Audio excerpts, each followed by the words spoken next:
அட ஆமாங்க மக்களே, போக்குவரத்து கழகங்களில் ஒரு மிகப்பெரிய அப்டேட்டு வர இருக்குங்க. டிஎன்எஸ்டிசி டிரைவர் கம் கண்டக்டர் பணியிடங்களை நிரப்புவதற்காக ஆணைகள், அப்பாயின்மெண்ட் ஆணைகள் எல்லாமே வெளியிட போகிறதா தகவல் வந்துடுச்சு. என்னைக்கு உங்களுக்கு போஸ்டிங் போட போகிறாங்க? தமிழக அரசு போக்குவரத்து கழகத்தில் இந்த தகவல்கள் ரொம்ப ரொம்ப ரொம்ப இம்பார்ட்டண்ட்டாக கருதப்படுதுங்க. போக்குவரத்து கழகத்தை பொறுத்தவரைக்கும் டிரைவர் கண்டக்டர் ரெண்டுமே ஒரு மிகப்பெரிய ஒரு அப்டேட்டான ஒரு விஷயம் அப்படின்றத யாராலையுமே மறக்க முடியாது. ஸோ நீங்கள் பார்த்தீங்க அப்படின்னா இப்போ இருக்கிற சுச்சுவேஷனில் போக்குவரத்து கழகத்தில் ஜாயின் பண்ணணும் அப்படின்னா சில விதிமுறைகளை பின்பற்றணுங்க.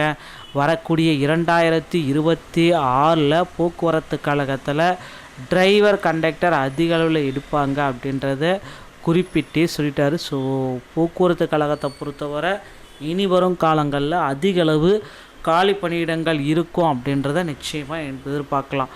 ஸோ டிரைவர் கம் கண்டக்டர் எடுப்பாங்களா அப்படின்னு பார்த்தீங்கன்னா அது எடுக்க வாய்ப்பே இல்லை. டிரைவர் தனியாகவும் கண்டக்டர் தனியாகவும் எடுக்க தான் வாய்ப்பு இருக்கே தவிர டிரைவர் கம் கண்டக்டர் இந்த 2026 கிடையாது. ஸோ கண்டக்டர் லைசன்ஸ் எடுத்திருந்தீங்க அப்படின்னா நிச்சயமாக போக்குவரத்து கழகத்தில் உங்களுக்கு பணி வாய்ப்பு உறுதியாக கிடைக்கும். ஸோ கண்டக்டர் லைசன்ஸ் அப்படின்னு நான் பார்க்குற அருகாமையில் இருக்கிற ஆர்டிஓ அளவில் தணிகி அவங்க போங்க அப்படின்னா அடுத்த கட்டம் உங்கள் மாவட்டத்தில் இருக்கிற தமிழ்நாடு திறன் மேம்பாட்டு கழகம் எங்கேன்னு கேட்டுட்டு அந்த இடத்துக்கு போய்ட்டு அப்ளை பண்ணிவிட்டு வச்சுக்கலாம். ஸோ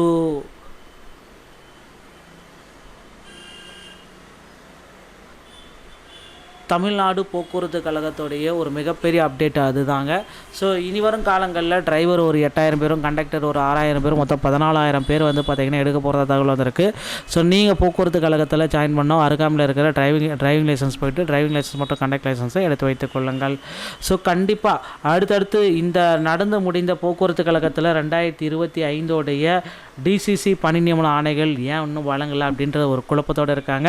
ஏன்னா இப்போ இருக்கிற டைம் பார்த்திங்கன்னா தேர்தல் காலம். கண்டிப்பாக இன்னும் ஓரிரு தினங்களில் டிடிசியோட ரிசல்ட்டு பப்ளிஷ் பண்ணிடுவாங்க. லெட்டர் எல்லாமே உங்கள் வீடு தேடி கண்டிப்பாக உங்களுடைய வீட்டுக்கு இந்த லெட்டர் எல்லாமே வரும். அதனால் கவலையே விடுங்க. வெப்சைட்டில் பார்த்திங்க அப்படின்னா உங்களுடைய நேம் மட்டும்தான் பப்ளிஷ் ஆகுமே தவிர ரிசல்ட்டில் தான் உங்களுடைய பர்சனல் டீட்டெயில்ஸ் எல்லாமே இருக்கும். அதனால் வெப்சைட்டில் வெறும் நேமும் ரிசல்ட்டில் பார்த்திங்கன்னா உங்களுடைய எத்தனை கேள்விகள் அப்டேட்டு அப்படின்ற மாதிரி ஒரு முக்கியமான ஒரு அப்டேட்டையும் தமிழக அரசு போக்குவரத்து கழகம் வெளியிட இருக்காங்க.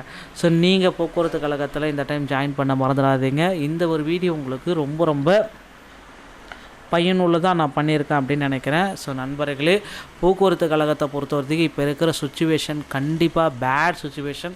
அதுவும் இல்லாமல் போக்குவரத்து கழகம் நஷ்டத்தில் இயங்குது அப்படின்றத குறிப்பிட்டே சொல்கிறாங்க. அதனால் போக்குவரத்து கழகத்தை இலவசம் பண்ணிகிட்டு இருக்கிறாங்க. அடுத்தடுத்து பார்த்திங்கன்னா போக்குவரத்து கழகத்தை கண்டிப்பாக பார்த்திங்கன்னா மாற்றியமைக்க போகிறாங்க. இதில் எந்த விதமான கருத்துக்களும் கிடையாதுங்க. ஸோ டிஎன்எஸ்டிசியில் இந்த தகவல்கள் அனைத்துமே உங்களுக்கு ரொம்ப ரொம்ப பிடிச்சிருக்கும் அப்படின்னு நினைக்கிறேன். மீண்டும் ஒரு நல்ல தகவலோடு நான் உங்களை சந்திக்கிறேன். நன்றி, வணக்கம், தேங்க்யூ.